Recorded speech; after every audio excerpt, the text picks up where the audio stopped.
Bom, eu estou vendo aqui, a Amanda está em casa Isso. e a Natália está no trabalho, que é uma coisa que me deixa bastante feliz. Adoro ver todo mundo trabalhando. Quero ajeitar um pouquinho aqui também, aqui para ficar melhor. Muito bem. Bom, boa noite para todos, uma grande alegria. Eu sou o Arnaldo Cambiaghi, médico do IPJ há muito tempo, e vou apresentar aqui as duas embriologistas maravilhosas que o IPJ tem, Amanda e Natália. São elas que dão suporte nessa parte da embriologia. Então, normalmente, quando eu faço a coleta de ovos, vou fazer as transferências, é a Amanda e a Natália é que conversam com as pacientes. Elas que fazem o meio de campo. Sempre no lado bom e, infelizmente, também nós temos algumas vezes o lado ruim, porque na medicina reprodutiva nós temos sempre a parte boa, mas tem as frustrações. As frustrações são quando o número de óvulos maduros não estão dentro da expectativa que se tinha, os óvulos não fertilizaram da maneira que a gente acreditava, os embriões não evoluíram como a gente queria, não atingiu o blastocisto como nós ficaríamos muito felizes e a biópsia embrionária também não deu o resultado que nós queríamos. Esse é o lado ruim, que é muito menor que o lado bom. O lado bom é muito maior. Quando nós temos um número de óvulos excelente, um número de ovos maduros maravilhosos, todos felizes, todos se dividem, todos chegam a blastocisto, ela quer fazer biópsia, então faz biópsia, dá um monte de embriões eupródios, que significa embriões normais, e tudo dá certo. E aí, essa live tem o objetivo de esclarecer muitas dúvidas que as pacientes têm quando falamos da parte do laboratório. A jornada do óvulo, que começa no solitário, que depois é fertilizado, depois tem a jornada dele até chegar a embrião, que na maioria das vezes ele é congelado, ele fica depois congelado durante um bom tempo, num cilindro de nitrogênio, e oportunamente ele será transferido para o útero da mãe. E aí, nesse meio do caminho, tem a decisão de fazer biópsia, não fazer a biópsia, vai congelar todos os embriões, vai transferir só um, vai transferir dois. Tem uma série de detalhes que eu quero procurar esclarecer para todos. Então, eu tenho algumas perguntinhas que chegaram, e são duas, duas que eu vou começar para fazer de imediato. E eu vou deixar a critério de vocês, eu vou perguntar para as duas. Só que aí não dá para levantar a mão.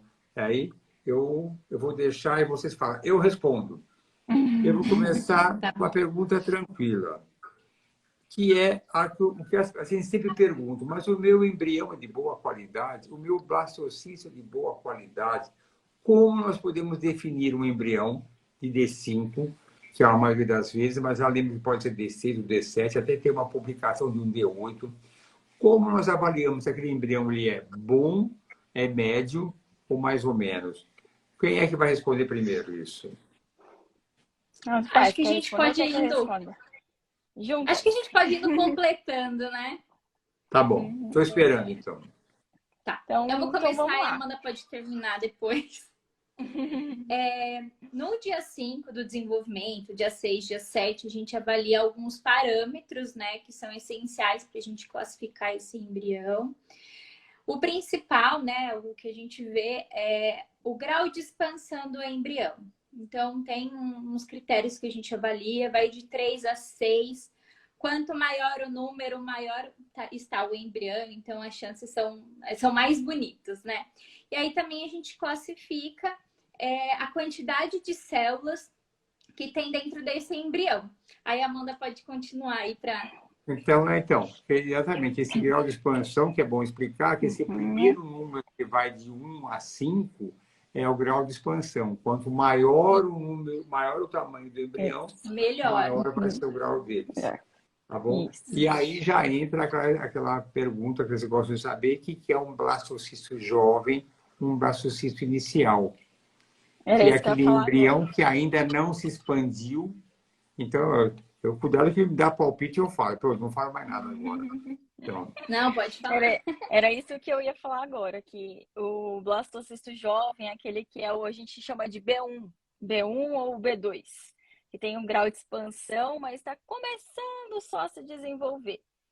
Então, como o Dr. Arnaldo acabou de falar, vai de 1 até 5, a gente tem os blastocistos que conseguem chegar até o grau 6, mas o que a gente fala que é o mais bonito, o top quality, é o B5AA.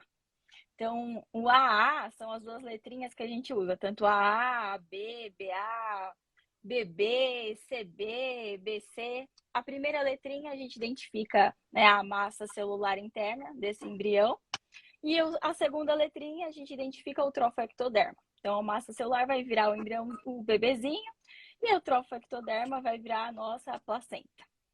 Então, o AA, o AB ou o BA, a gente classifica como top quality, são os melhores.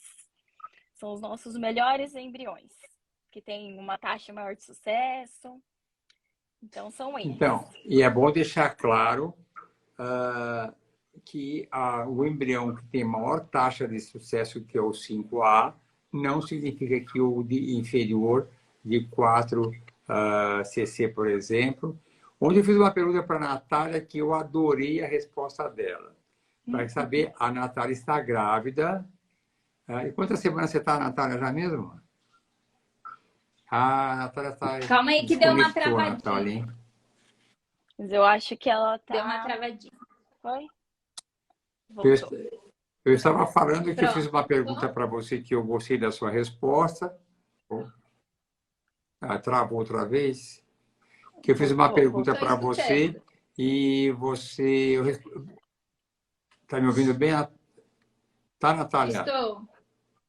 Estou. Eu perguntei... então eu falei que a Natália está grávida. Eu perguntei quantas semanas você está de gestação, Natália? 23 semanas. Aí eu perguntei se o bebê... Qual a qualidade do seu embrião? É um 5A? Foi uma gestação espontânea, natural. Preciso deixar bem claro isso antes de mais nada. Vou perguntar que grau é o seu bebê de blastocisto. Eu adorei a resposta dela. O que você me respondeu ontem? Eu respondi que a classificação não importa. O que importa é que deu certo e que foi o melhor no momento melhor esperado, né? Então, o que importa é que deu certo, independente da classificação. Mas deixa bem claro que a gravidez era uma gestação espontânea, não foi fertilização in vitro.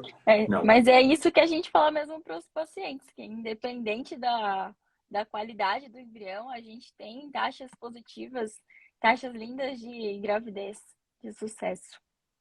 Tá. E agora eu vou fazer já uma comparação que me pergunto sempre do embrioscope. E aí eu vou associar com uma outra pergunta, que é: em quais dias são feitas as avaliações do desenvolvimento embrionário? E eu vou juntar agora com a pergunta: quais são as vantagens de utilizar o embrioscope? Eu acho que dá para fazer uma associação boa com as duas perguntas a respeito desse assunto. Tá, a gente avalia, né, o D0, que a gente faz a classificação ocitária. No dia 1, que a gente vai verificar a fertilização, né? Se houver, quantos embriões se formaram ali, quantos fertilizaram. O D3, já 3 do desenvolvimento, a gente também avalia, vai classificar a quantidade de células, grau de fragmentação. O D5, que é o famoso blastocisto. Ou D6 também, que a gente pode levar até o dia 6 do desenvolvimento, ou até o dia 7. O embrioscope, né, a vantagem dessa tecnologia aí é que permite o acompanhamento durante 24 horas por dia do embrião, né? Então, não é necessário retirar da incubadora. Então, a gente minimiza o estresse do embrião de tirar da incubadora, verificar no microscópio e voltar.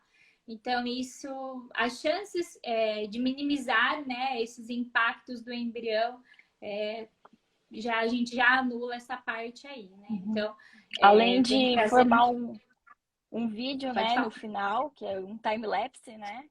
Que forma-se um vídeo e depois a gente consegue acompanhar onde houve alguma falha, o que aconteceu com esse embrião. Deixa eu resumir aqui. Então, de modo geral, time-lapse é o nome geral, mas do time-lapse, que é o tipo de incubadora que faz fotografias a cada 15, 20 segundos, ele tem uma marca que é mais conhecida, que é o embrioscope. Numa incubadora tradicional, depois que a gente fertiliza, tira os óvulos, são fertilizados e se desenvolve uma incubadora. Na incubadora tradicional, é feita a fertilização no primeiro dia, No segundo dia, você tira da incubadora, examina e põe de volta. No terceiro dia, tira da incubadora, examina, classifica e põe de volta. No quinto dia, você tira da incubadora, examina, ou põe, transfere, ou congela. Então, são 3 vezes que a gente tira da incubadora. Então, o que se calcula, quando se compara com o embrioscope, é que não é necessário tirar do embrioscope, é que esse tira e põe pode prejudicar a evolução do embrião.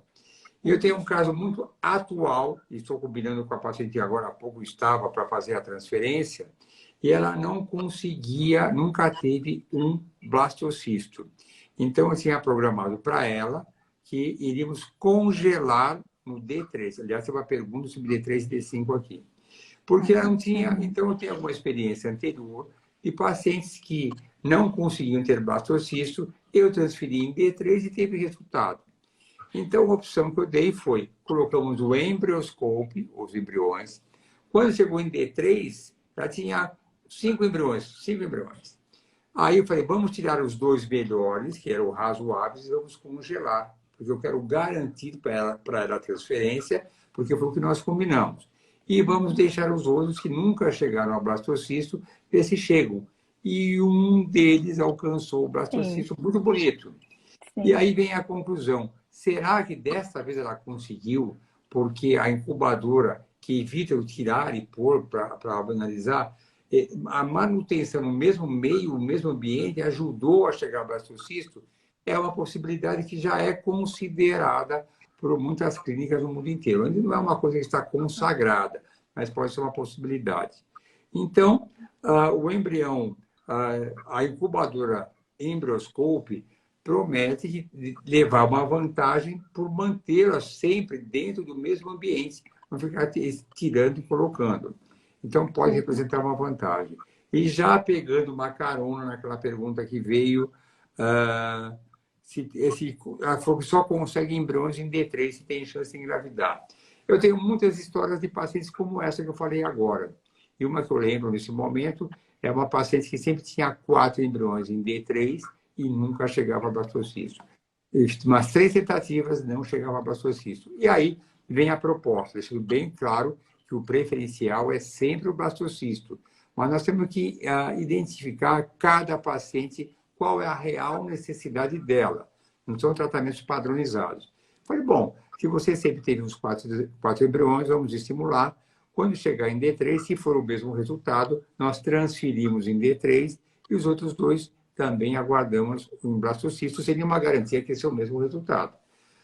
Chegou, foi um resultado igual, 4 embriões em D3 razoáveis. Transferimos os 2 embriões e deixamos, nesse caso, os 2 em D3, numa incubadora tradicional, para chegar ao blastocisto. Não chegou em blastocisto. E o que aconteceu com a transferência em D3? Engravidou. Conclusão, blastocisto é a melhor opção? Concordo totalmente. Mas é para todo mundo? Depende quase todo mundo. Mas não é para todo mundo, não. Então, às vezes, no comum, nós temos que ajustar para cada paciente a melhor conduta. Eu brigo um pouco com os embriologistas. Eles têm umas ideias, às vezes, que não combinam exatamente comigo. Porque os embriologistas são os médicos dos embriões. Entendem tudo de embrião.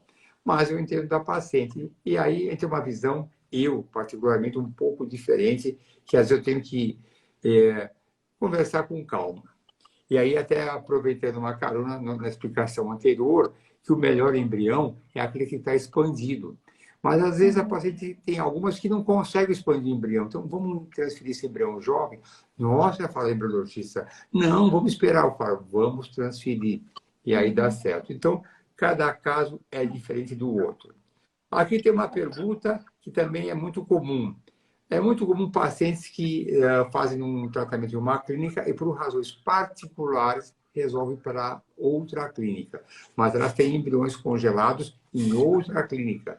E pergunto, mas eu posso transferir o embrião de uma clínica para outra? Bom, eu gosto de deixar vou deixar para vocês responderem isso, mas eu gosto de deixar bem claro que o embrião é de propriedade da paciente. O embrião está em custódia naquela clínica. O embrião é dela. Ela faz o que quiser em termos. O que quiser, de levar clínica para clínica, mas ela não pode chegar lá, pegar o embrião e levar para casa e botar na geladeira. Isso não.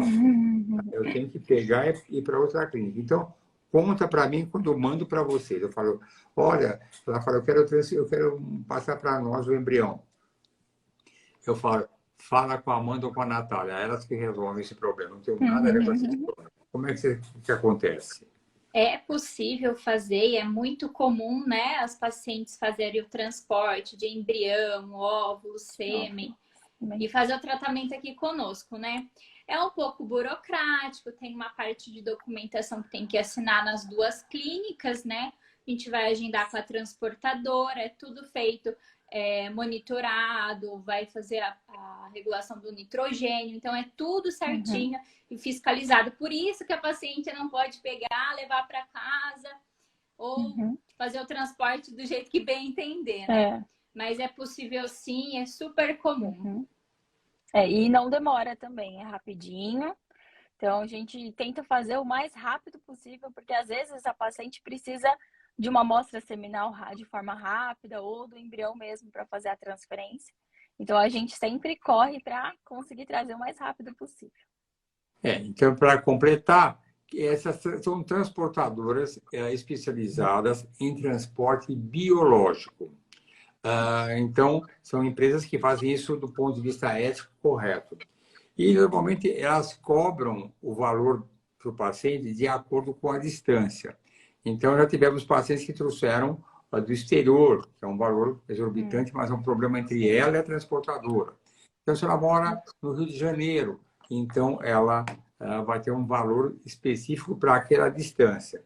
Então, é uma coisa simples, é entrado em contato com a transportadora oficial, ela passa o orçamento e a gente passa para a paciente. Mas é tranquilo e sem nenhuma outra preocupação. E aqui uma outra pergunta que mandaram. Todos os casos de embriões é realizada a biópsia embrionária para análise genética? Essa pergunta é boa, hein? Não, depende da indicação do médico para realizar essa biópsia ou se a paciente quiser muito, ai, doutor Arnaldo, eu quero fazer a biópsia, eu me sinto mais segura. Aí ela conversa com o doutor Arnaldo, vê o que é melhor para eles e a gente solicita a biópsia para realizar esses embriõezinhos. É comum os pacientes, né, principalmente com a idade materna e avançada, que a gente indica. Quando tem alteração de cariótipo, a gente também indica. Quando tem algum histórico na família. Então, assim, tem uns critérios que a gente indica. Se sair desses critérios, a gente prefere não realizar biópsia, né? Porque tem, de forma indiscriminada, sair fazendo biópsia, uma paciente de 32 anos, sem histórico nenhum. Então, a gente prefere que não faça, né? Então, tem que sempre ser avaliado pela equipe médica, caso a caso. Exatamente. Por isso que, às vezes, tem até as pacientes chegando no D5. Eu li na internet que fazia biópsia, blá, blá, blá. Eu falo assim, você conversou com o doutor Arnaldo sobre isso? Não, então não tem problema, a gente conversa. Aí a gente vai lá até a sala do doutor Arnaldo, fala, paciente X, quer conversar com o senhor, e aí ele vai lá. Agora eu vou comentar. Eu sempre falo, em todas as minhas consultas, eu dou um especificado, um e-book, falando sobre vantagens e desvantagens, e comento. Mas muitas vezes a gente fala, mas não escutam. Isso é normal, né? Então, eu sou bem criterioso. Hoje em dia existem controvérsias para realizar biópsia. Então, como comentou agora há pouco, vocês falaram, a biópsia embrionária, de uma maneira indiscriminada, não é bem vista por muitas pessoas da sociedade médica em outros países. Precisa ter calma.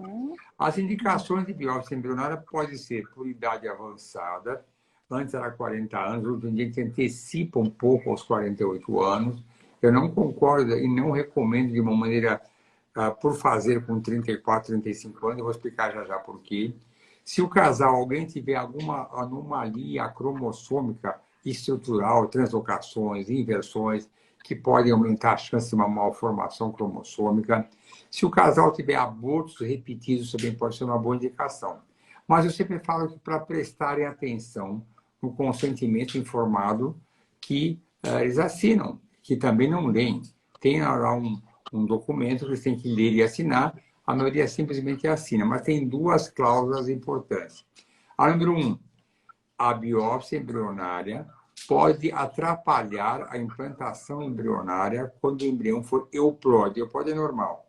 Então, se você compara um embrião, dois embriões saudáveis, euploides, uma condição genética ideal, esse faz biópsia e esse não faz biópsia.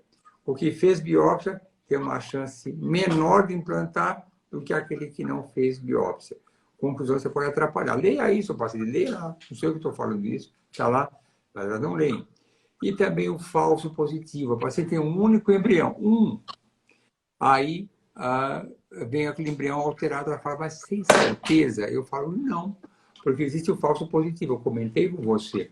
É muito comum, eu explico, mas depois, quando eu vou assinar o laudo, elas perguntam outra vez. Sim. Então, e aí já vem aquela pergunta que está aqui também, que eu sabia que até vai encaixando uma com a outra, sobre os embriões mosaicos. E eu vi alguém falar aqui que teve todos os embriões mosaicos. Alguém perguntou isso. E aí, explica então para ela já o que é um embrião, que na análise genética, análise cromossômica, veio um diagnóstico mosaico. E aí, uma explica isso, e aí a outra fala aqui que é um mosaico de baixo grau e um de alto grau. Então, Quem começa? Eu vou começar a mandar daqui a pouco. Eu vou falar assim, vou falar, Natália, você começa a responder. Então, Não, Amanda pode pegar, eu pego o resto. Tá bom, então começa a Amanda. o embrião mosaico, até acho que faz uns 2 anos, passou até uma reportagem no Fantástico falando sobre o mosaicismo, explicando que o embrião mosaico existem várias células e algumas daquelas células têm uma pequena alteração. Então, existem vários graus de mosaicismo. Existe o alto grau e o baixo grau. O alto grau, normalmente, a gente não indica, né, a transferência. E quando é um baixo grau, a gente conversa com o Dr. Arnaldo conversa com a paciente e possivelmente a gente consegue transferir esse embrião porque ele pode reverter aquela situação daquele errinho que deu naquele cromossomo. A diferença do alto grau e baixo grau é realmente a quantidade de células que essas alterações pegam do embrião, né? A proporção. Uhum. Então, quando é baixo grau, menores são poucas alterações em poucas células. Alto grau, ele já pega uma proporção maior, a porcentagem é maior dessas alterações. Uhum. Então, para explicar dando uma explicação sobre o mosaico, quando a gente tira na biópsia as células, tem 6 a 8 células que são avaliadas, 6 na média. O mosaico é quando alguma dessas células são com uma condição genética alterada, não são todas. Então, se ele é de alto grau, é porque mais do que 50% delas estão alteradas. Aí é de alto grau, então é maior. Quando ele tem menos das 8, tiver 2 células só que é mosaico, então aí é um mosaico de baixo grau e aí é recomendado a transferência. E o que me chama a atenção é que até alguns anos atrás se considerava o mosaico inadequado para implantação. E hoje em dia é adequado, é considerado. Então, nós temos aqui uma taxa de gravidez de 35% a 40% com o embrião mosaico. O que no passado, esses embriões iam para o lixo, eram descartados. E aí que é a minha preocupação da biópsia embrionária feita de uma maneira indiscriminada. Portanto, o mosaico é quando naquela amostragem de células, parte delas são células de embriões alteradas cromossomicamente, outra parte não. Então, essa explicação é importante.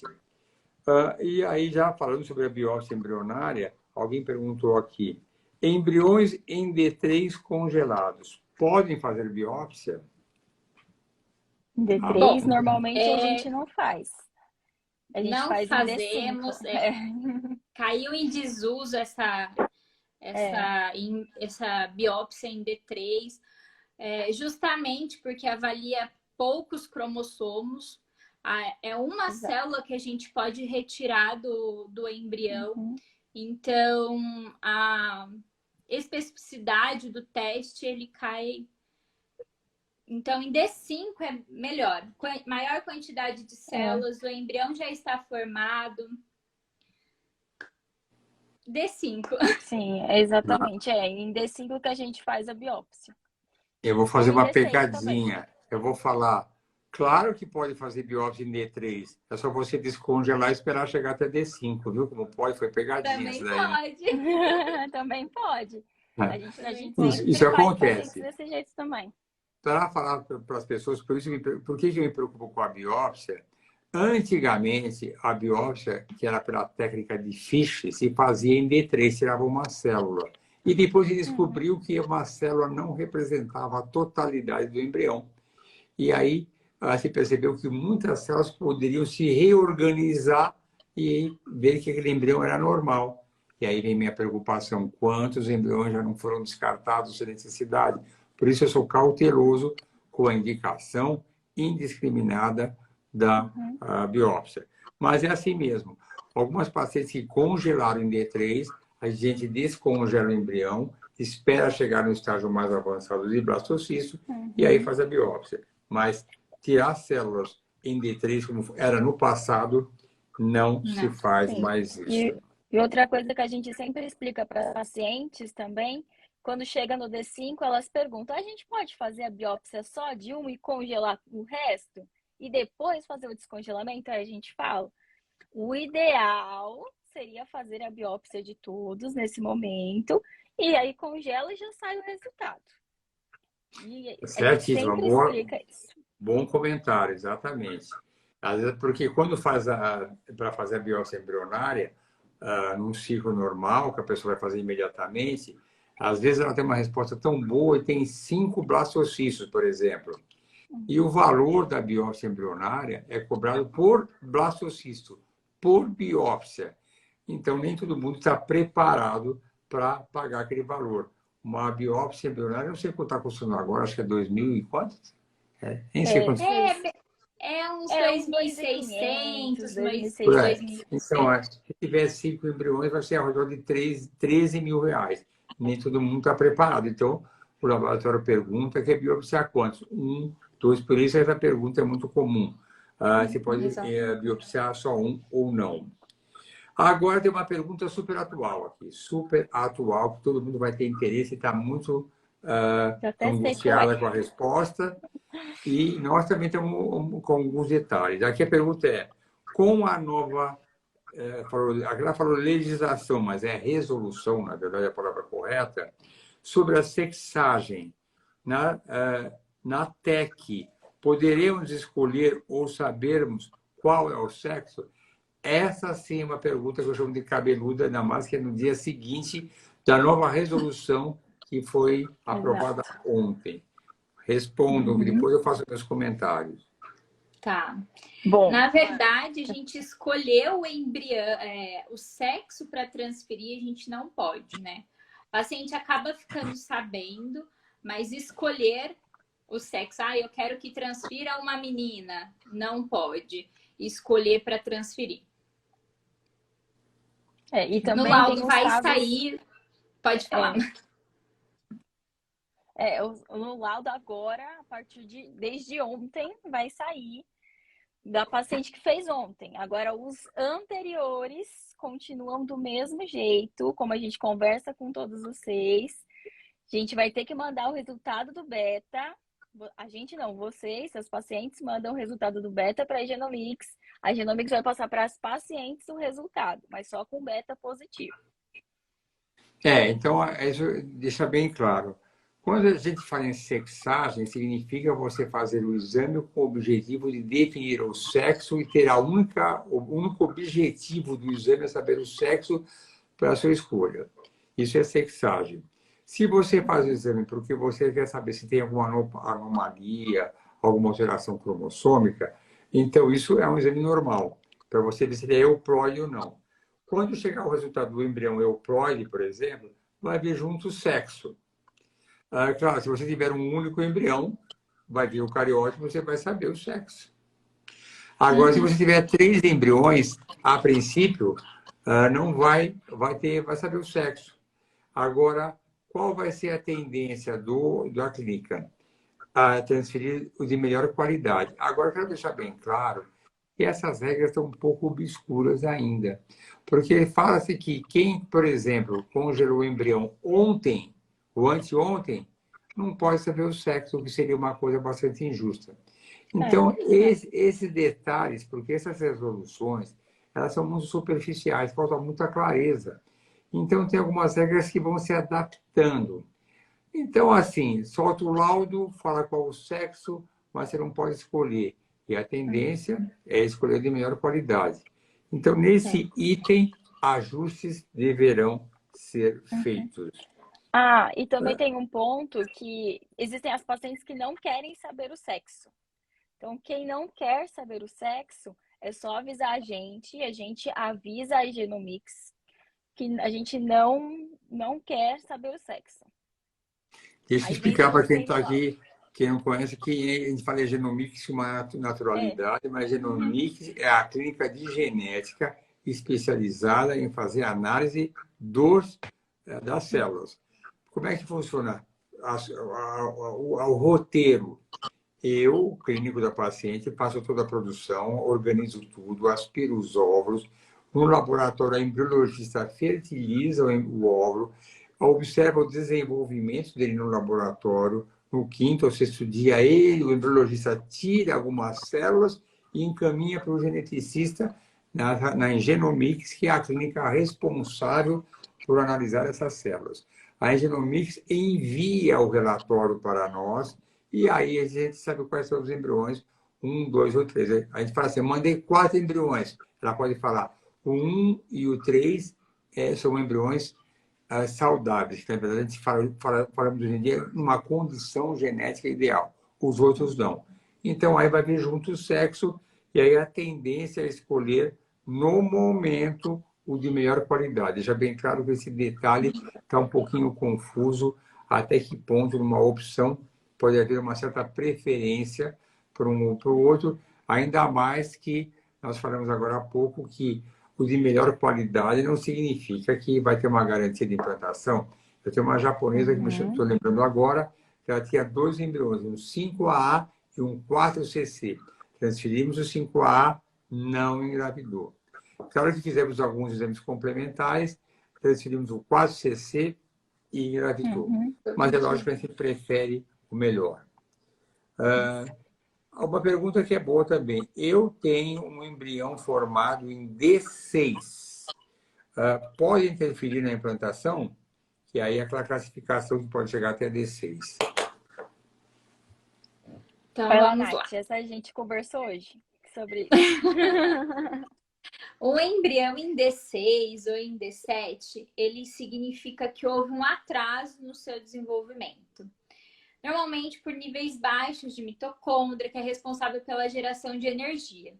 Então, é afetado pela idade avançada dos óvulos e essa falta de energia, ele pode sim prejudicar no processo de implantação, mesmo em caso de embriões geneticamente normais, euploides. Então, o ideal é sempre a gente transferir os melhores embriões em D5. Se não tiver em D5, a gente transfere em D6 e, por último, em D7. Então, a preferência é sempre em D5. Eu estava falando isso porque hoje a gente foi escolher uma paciente, né? E ela tinha um D6 e um D5. Um D6 5AB e um D5 era quanto? 3AA, alguma coisa assim. E aí a gente explicou isso para ela. E a gente explicou isso para ela, que a gente escolheu o D5 nesse momento, porque ele chegou lá, né? Ele chegou em blastocisto antes. Então, nesse momento, ele é o melhor embrião que ela tem para a gente fazer a transferência. Agora, se a gente tiver um embrião em D5, que é um 3CC, e em D6 um 5AA, a gente vai optar pelo D6 5AA. Isso. São decisões complicadas.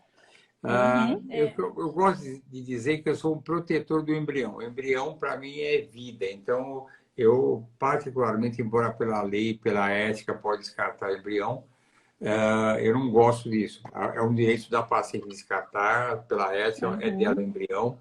Mas eu sempre passo uma conversa do bem para não fazer isso, porque doa para alguém o embrião, para um casal que precise, afinal de contas, o embrião ele vai querer nascer em uma casa e ser amado.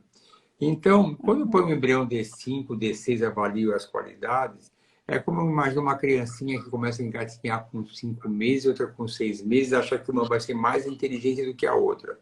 A diferença entre D5 e D6 é sutil. A comparação que a Natália fez agora foi muito boa, porque ela falou, lógico, se eu tiver que escolher, no mesmo, eu prefiro o embrião de D5. Mas se tiver uma qualidade, como você mostrou agora, um 5AA de D6, eu também prefiro de D6. Mas quando tem que usar critérios, a gente usa critérios de desempate. Se forem embriões semelhantes, D5. Se for um embrião de uma qualidade bem melhor, D6. Então, é sempre um martírio para nós todos tomar algumas decisões. Então, o embrião de D6, D7, a gente pode falar, o embrião de D5 de boa qualidade tem uma chance de implantar de 65 para mais. Vamos botar de uma maneira modesta, nossa até mais, 65%. O de D6 talvez tenha 50%, mas é ótimo. O de D7, 40%, mas também é ótimo. E tem até gestações. No mundo nós não temos de D8, mas existem sim classificações do D8 que engravidou. Deixa eu selecionar mais uma pergunta aqui. Olha, deixa eu ver, tem tantas aqui, quero escolher uma. Você já respondeu isso aqui também, vou tirando isso daqui. Vamos perguntar sobre exatamente o que eu falei agora há pouco, sobre doação de embrião. Todo mundo pode fazer doação de embrião? Não, não é todo mundo, porque a gente tem que. Primeiro parâmetro, a gente tem que olhar para a idade. Então, mulheres até 37 anos e homens até 45 anos. Uns anos atrás era até 35, mas o CFM abriu um pouco mais e foi até 37 anos. Então, esses pacientes têm que fazer sorologia, né? Tudo novamente. Então, HIV, HTLV, o Zika também é exigido pela Anvisa. Então, mesmo não, você já fez o Zika antigamente? Tem que repetir de novo, porque a Anvisa exige. Tanto para óvulo também. Óvulos, as doadoras têm que ter toda a sorologia em ordem, o Zika vírus, a parte ginecológica, tudo certinho, e tem que ter até 37 anos. Vai fazer também a gente faz um questionário, né, de perguntas para essa paciente, para deixar tudo anexado, eles assinam os contratos para doação. Depois disso, depois de tudo finalizado, aí sim, a gente pode destinar para um casal receptor. Quer comentar alguma coisa, Natália? Não, é isso mesmo. Acho que não tem muito o que falar dessa parte, né? O mais importante é realmente ter os exames tudo certinho. A idade interfere muito na doação. Então, é isso mesmo. Mas aí eu já completo. Eu vou dizer para vocês uma coisa que eu acho que comecei a falar, não sei se eu concluí. Eu adoro quando uma paciente doa o seu embrião para uma outra paciente. A coisa mais linda do mundo é quando aquela paciente que recebeu o embrião doado, ela me mostra aquele bebê lindo, eu falo, meu Deus, já pensou se não doa? Então, assim, tem esses critérios da idade da paciente, eu concordo, a gente avalia a qualidade, e quando quem vai receber, isso é uma comparação interessante que eu gosto de fazer. Quando a paciente vai receber um óvulo doado, ela tem várias características da doadora, várias daquele óvulo. Do embrião, aí aquela paciente que doou fala, tá bom, vai, eu dou. Mas eu tenho só uma característica que nós temos absorvido deles da nossa visualização. Eu não quero que ela doe, não posso exigir muito dela. Eu sei que ela é saudável, quem doa o embrião é quem já engravidou, tem embriões excedentes, e eu falo para ela, não faça isso, não descarte. Então, a gente tem essas características, mas nós temos uma taxa de gravidez muito boa com embriões doados, e o grau de felicidade é tão grande. Eu sempre olho para aqueles bebês nascidos que me trazem aqui para fotografar e falo como alguém pode achar que o embrião não é vida. Olha só que nasce, a coisa mais linda do mundo. Mas tem que seguir os critérios rigorosos e falando, já encaixando com a doação, realmente pelo Conselho Federal de Medicina, pode ser até 37 anos, mas na prática, as receptoras não aceitam ovos de quem tem 37 anos. Então, tem coisa que não adianta você querer doar. A gente acaba só tendo doadoras de 32 anos. Isso é uma coisa muito comum. Ela sabe, e hoje em dia todo mundo sabe de tudo, que, embora até 37 anos possa, a chance de engravidar com a de 32 é maior. Então, eu não ligo de 28 para 32 anos, 25, mas 37, poder pode. Mas eu não gosto dessa palavra, mas não tem o mesmo. É meio feio, mas não tem mercado para isso, porque ninguém quer. Porque prefere a de 32. São coisas da vida. Tem aqui gente ansiosa, ovos aparentemente pouco saudáveis. Você já falou sobre as letras. Que bom, está indo bem aqui, né? Quantos dias, mais ou menos, da punção para a transferência? A pergunta é para mim, vou eu responder. Olha, hoje em dia, praticamente 90% dos casos, a gente congela os embriões. Porque o embrião, o endométrio, ele é muito mais receptivo quando ele é preparado isoladamente. Durante a estimulação ovariana, o nível de estradiol sobe muito. E o endométrio fica encharcado com aquele hormônio. Ele não é tão receptivo quando a gente prepara separadamente. Às vezes ele até prepara o endométrio de uma maneira natural, sem dar hormônio nenhum. Então, o endométrio é muito melhor nesses casos, quando você faz uma transferência em ciclo espontâneo. Não é, a diferença entre preparar o endométrio com hormônio e ciclo espontâneo não é tão grande. O que atrapalha mesmo é na estimulação ovariana, quando o nível de estradiol está bastante alto. Nossa, essa pergunta aqui é cabeluda. Como saber se o laboratório é bom? Essa é uma pergunta complexa, né? Eu acho que tenho que interferir e eu vou comentar. Lógico que eu acho que eu tenho que comentar também, porque eu sempre avalio, porque sempre me perguntam, você não quer fazer no meu laboratório, você não quer fazer no meu laboratório, você acaba tendo comentários de outros profissionais, você vê os recursos, você conhece os embriologistas que estão lá de alguma maneira, você pergunta para outros profissionais quem é que trabalha lá, você encontra em congressos esses profissionais, então você vê o tamanho do empenho dele, você vai sondar o que eles têm de recursos naquele laboratório, então você consegue chegar a algumas conclusões. Depende muito do embriologista. O embriologista é muito, muito importante. E os recursos do laboratório também. Já respondi, eu mesmo respondi isso daí, né? Vocês querem comentar? Eu interpelei Eu aqui. acho que também levar em conta, lógico, selo de qualidade do laboratório, se os procedimentos são tudo certinho.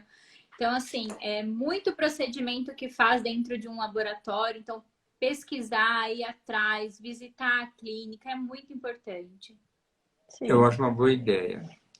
E aqui vem uma pergunta que vocês conhecem bem. O que gera, e aí vocês já explicam o que gera a fragmentação do DNA espermático?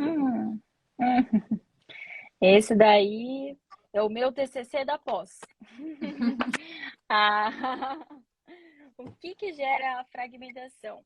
Às vezes, quando a gente pega um resultado, um laudo com 36, 37% de Espera aí, vermelho. deixa eu só explicar para saber o que é a fragmentação.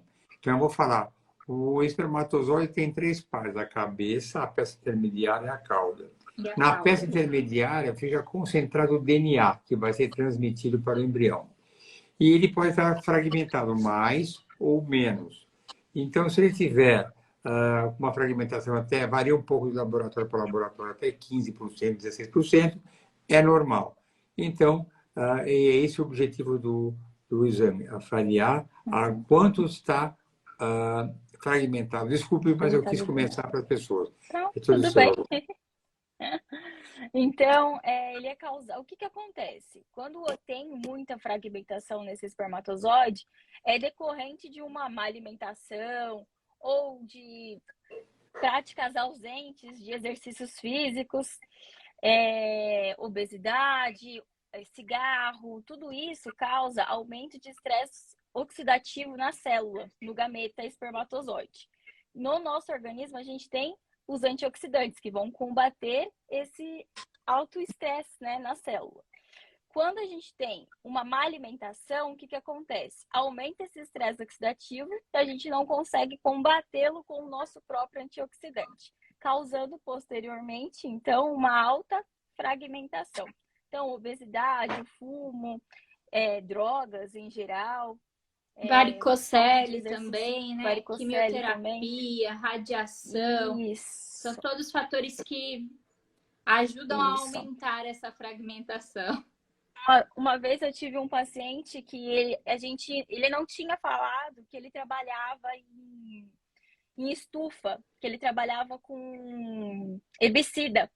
E aí ele tinha todo o laudo alterado. E a gente não sabia de onde era a causa. E aí, depois de um ciclo inteiro, ele veio contar pra gente que ele trabalhava com isso. Aí veio o resultado do porquê que vinha alterado. Entendi. Bom, mas aí já vou completar. Bom, e aí? Tá bom, viu? Fragmentar, será, nossa. E qual o problema da fragmentação? Em primeiro lugar, aumenta a incidência de aborto. Então, fragmentação é um exame que tem que fazer parte da investigação do homem. Então, não é só o espermograma que avalia a concentração, motilidade, morfologia, que é o formato da cabecinha do espermatozoide. Tem mais coisa. O básico para uma pesquisa, já vou entrar nisso, para uma pesquisa da fertilidade do homem, é avaliar o espermograma nesses itens: concentração, motilidade, morfologia, fragmentação, além de ver cariótipo, que é uma coisa importante também. Então, ele aumenta essa incidência. Aí você fala, tá bom, está fragmentado, o que a gente vai fazer? E aí entra a minha parte. Eu vou fazer uma revisão dos hábitos de vida dele. Se ele bebe demais, eu vejo se ele está obeso, se ele tem um hábito de vida inadequado, se ele fuma, a gente procura consertar aquilo lá. Procura. Nem sempre a gente consegue sucesso para quem tem hábitos de vida inadequados. E durante esse preparo, a gente usa os antioxidantes, que ajudam a amenizar também um pouco mais. E na fertilização in vitro, porque só isso não basta em casos mais avançados, a gente faz o Zymot. Zymot, que é Z-Y-M-O-T. É um filtro... eu estou falando demais, né? Não, pode falar. Se quiser, a gente fala também. É um filtro que ele passa de um lado, fica o espermatozoide sempre está fragmentado, do outro lado que está fragmentado. Então, na hora de você fertilizar o óvulo, você colhe aquele espermatozoide que não está fragmentado, que passou pelo filtro de Zymold, e é esse que você injeta. E aí tudo se resolve. Mas teve um caso muito interessante. Recentemente, eu fiz uma coisa experimental. Eu tinha uma alta fragmentação, 50 e poucos %. Passei no filtro de Zymold e falei, eu quero ver se esse negócio resolve mesmo. Aí eu repeti a fragmentação depois de passar pelo filtro de Zymold.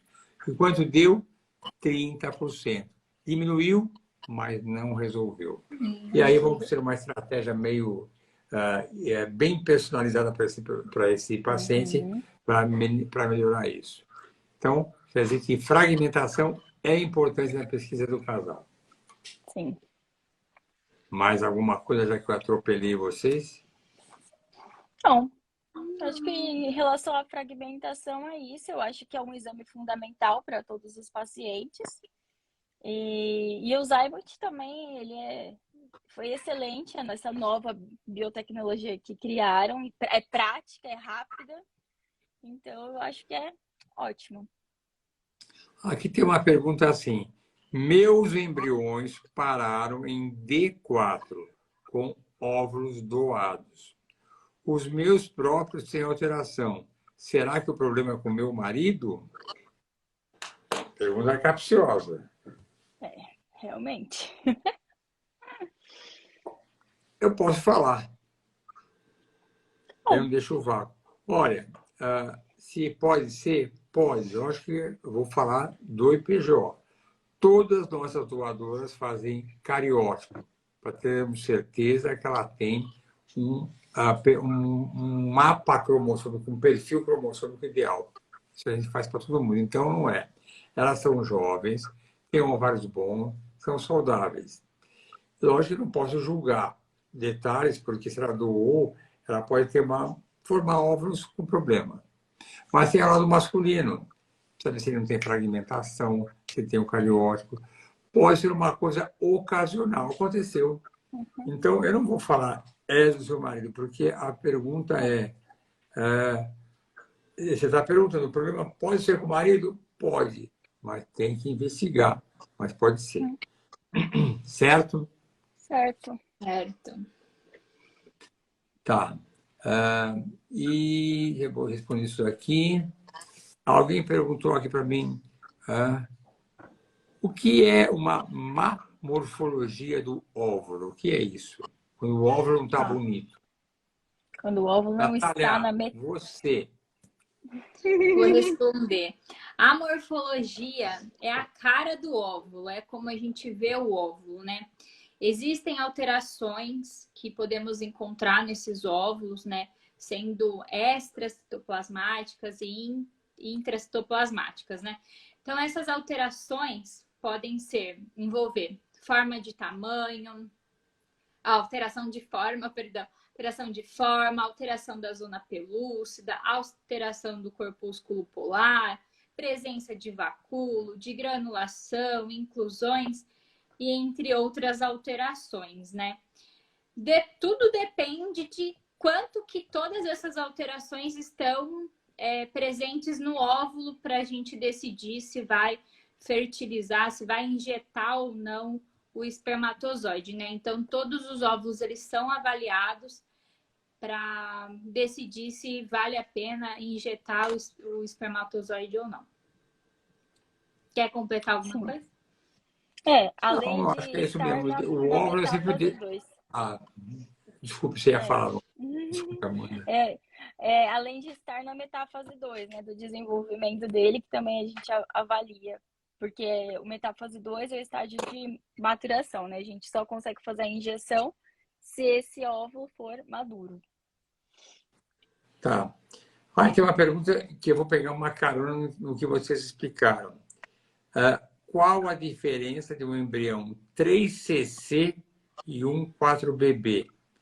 Então, aí é mais para a gente pode falar, aí você explica. Eu tenho um 3cc e um 4bb. O que significa?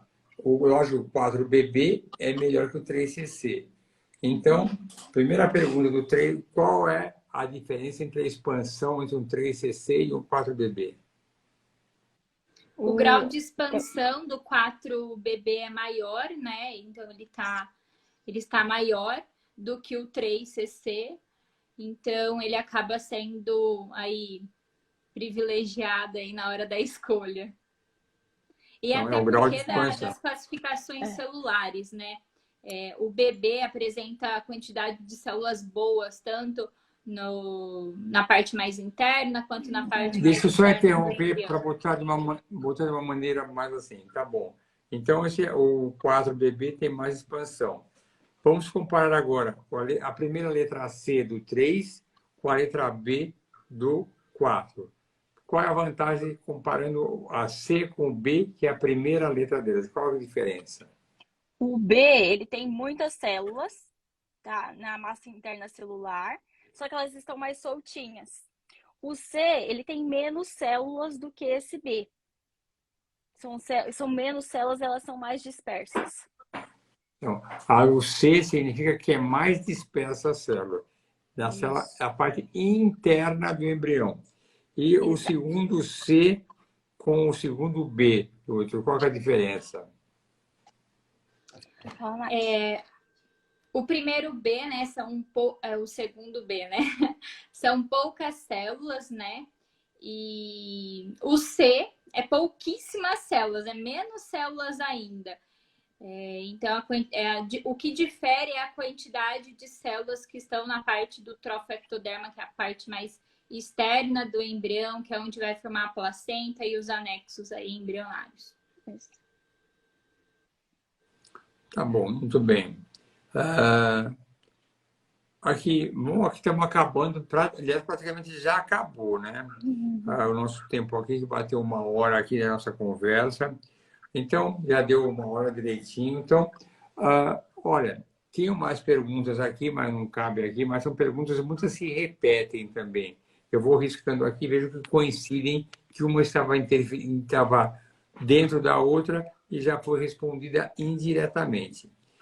Então, agora eu queria agradecer a todos aqueles que estiveram conosco, que foi um número muito bom de pessoas que nos acompanharam. Quero agradecer vocês duas, que eu acho vocês o máximo quando vocês me obedecem. Eu já tive uma conversa com a Natália hoje. Mas não tem prazer maior de encontrar com vocês de manhã e vocês falam bom dia, e à noite, bom dia. Então, muito obrigado para vocês. E vou deixar bem claro aqui, quem estiver nos ouvindo, quem esteve conosco, se não conseguimos responder eventuais perguntas, porque nós bloqueamos os comentários para não ficar atrapalhando a tela, vocês podem mandar essas perguntas para o e-mail embriologia@ipgo.com.br. Repetindo, embriologia@ipgo.com.br.